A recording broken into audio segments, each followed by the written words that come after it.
예, 우리 할렐루야 샬롬 하고 인사합니다. 할렐루야 샬롬 샬롬 샬롬 샬롬 샬롬. 하나님 사랑합니다. 여러분 주 안에서 사랑합니다. 예, 오늘 무슨 뜻이냐 묻거든 신명기 6장 20절에서 25절 우리 함께 합독했습니다. 1967년 6월 5일부터 10일까지 이스라엘과 아랍 연합군 사이에 전쟁이 있었다고 하죠. 아주 유명한 그 6.1 전쟁입니다. 인구 500만의 이스라엘과 3억에 가까운 아랍 연합군과의 싸움에서 이스라엘이 이길 것이라고 생각하는 사람은 거의 없었는데 이스라엘은 전쟁 발발 6일 만에 승리한 아주 귀한 이야기죠.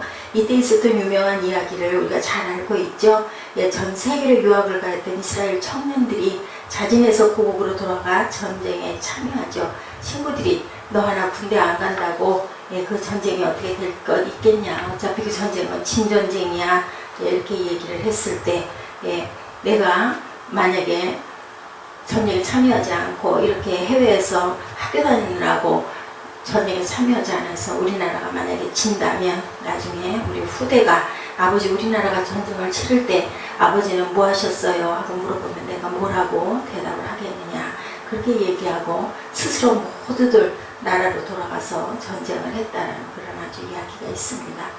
하나님이 아니면 주변의 사람들이 당신이 네가 왜 교회에 나가느냐 묻는다면 예, 우리는 뭐라고 대답할까요?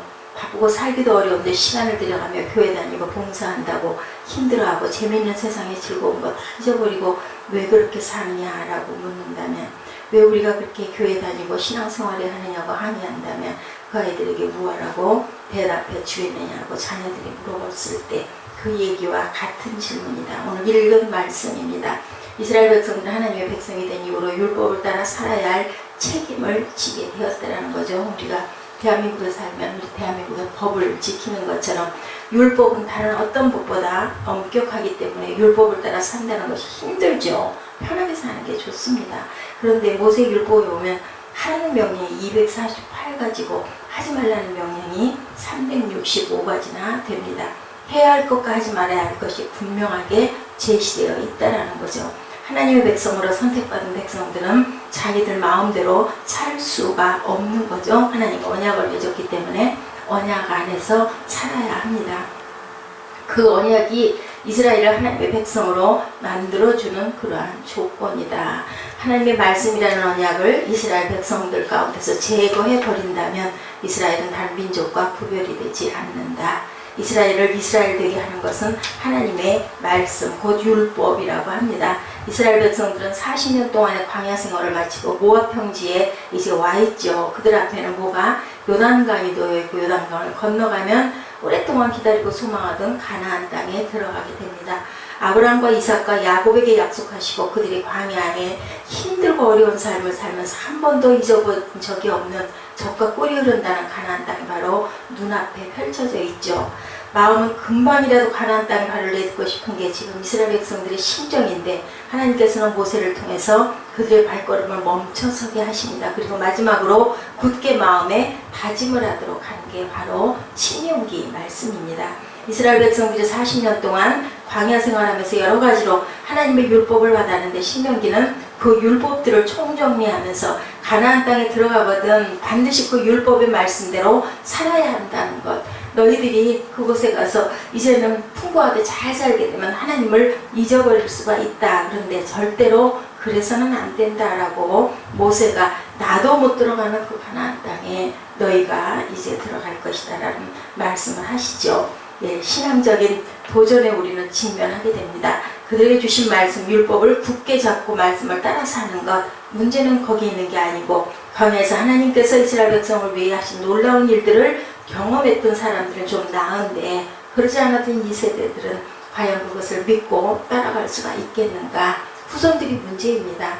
왜 우리가 광야에서 받은 율법을 우리가 왜 지켜야 하는가? 오늘날 무슨 구약의 그 율법이 무슨 소용이 있고 교회 나간다고 뭐 다 잘 살 것이냐? 예, 그렇게 힘들게 어렵게 봉사하면서 그렇게 꼭 신앙생활을 해야 될 것이냐라는 말씀이 바로 오늘 말씀이죠. 본문 20절에 우리 하나님 야훼께서 명령하신 증거와 규례와 법도가 무슨 뜻인가 그렇게 물어오죠. 왜 우리가 그렇게 고리타분한 율법을 지켜야 할 것인가? 그때 부모들이 그런 후손들에게 명확하게 답을 해줘야 되는데, 가장 먼저 그들이 답해줘야 할 내용은 우리는 옛날에 애국 땅에서 노예로 살았던 사람들이란다. 이거 뭐 그렇게 명예스러운 일이에요? 박사였다, 석사였다, 부유했다, 아니면 벼슬을 받았다가 아니고요, 머슴으로 있었다라는 말을 하는 거죠.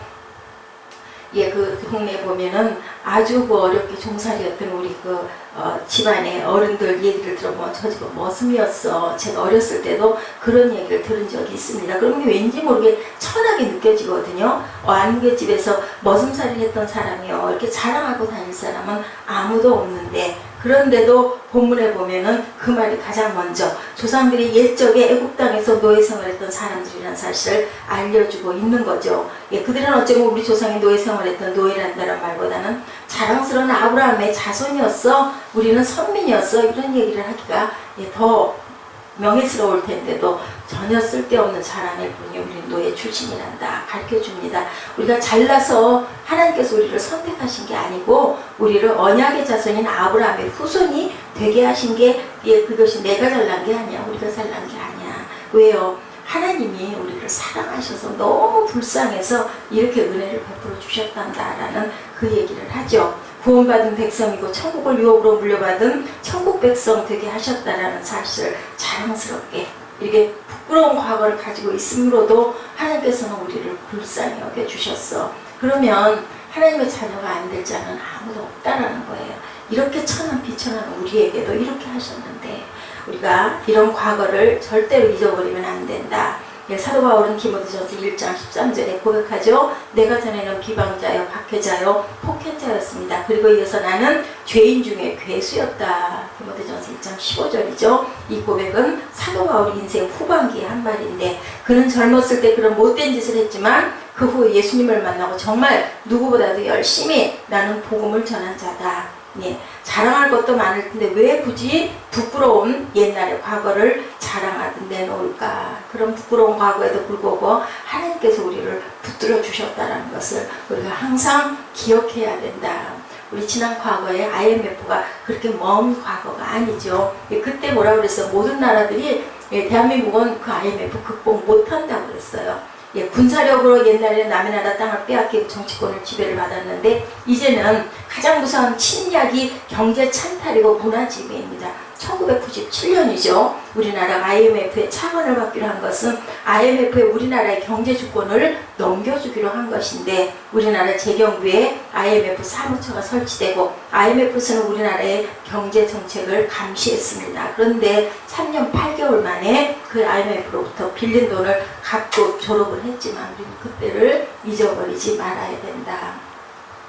우리나라 국민 가운데 30세 미만인 사람 중에 6.25 전쟁이 언제 일어났는지 모르는 사람이 47.4%나 된다고 합니다.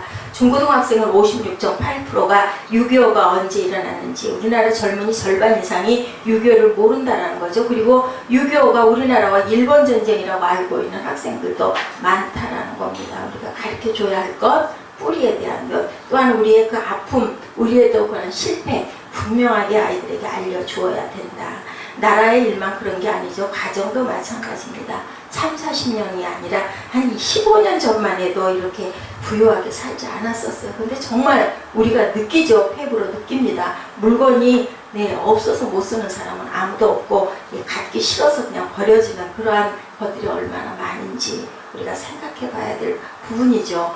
과거 없는 사람이 없고 과거 없는 나라가 없다. 우리가 과거에는 다 부끄러운 과거가 있기도 하고, 그리고 그것을 감춰서는 안 된다. 입양도 그렇다고 하네요. 우리나라 아이들은 입양을 부끄러워하는 부분이 있기 때문에 나라에서 입양을 했을 경우에는 되도록이면 감추려고 하죠. 그런데 외국 같은 경우에는 분명하게 얘기를 해준다고 그래요.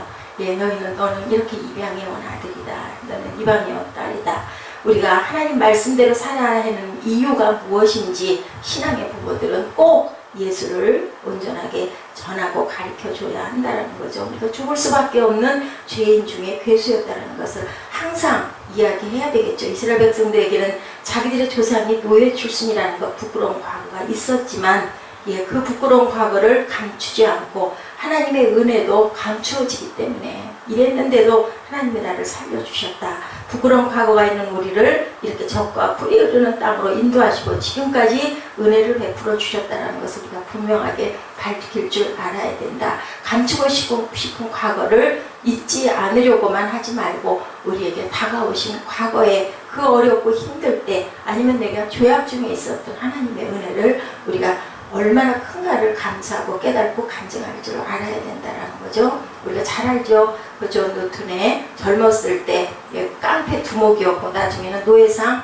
그 아주 우두머리였는데 하나님의 은혜와 사랑을 깨닫고 이렇게 아주 귀한 어메이징 그레이스와 같은 그러한 작곡을 한 그러한 사람이 됐습니다. 그리고 목사가 됐죠. 한때 이교도였으면 탕자였고 아프리카 노예상이었던 존 뉴턴은 우리 주 예수 그리스도의 풍성하신 긍휼로 말미암아 용서받고 변화되어 성직자가 되고 자신이 그토록 오랫동안 부인했던 바로 그 믿음을 전파하며 버킹엄에서 16년 올리교에서 27년을 목사로 섬긴 사건을 우리가 압니다. 실제 있었던 일이죠. 그가 자신의 생애를 돌아보며 지은 유명한 찬송 나 같은 죄인 살리신 주 은혜 놀라워. 우리가 죄인이고 부러웠었는데 하나님께서 나를 오늘도 지금도 보호하시고 돌보신다라는 감추면 하나님의 놀라운 은혜가 알려지지 않기에 찬송을 통해서 또한 묘비에 자신의 부끄러운 과거를 자랑스럽게 드러내고 있습니다.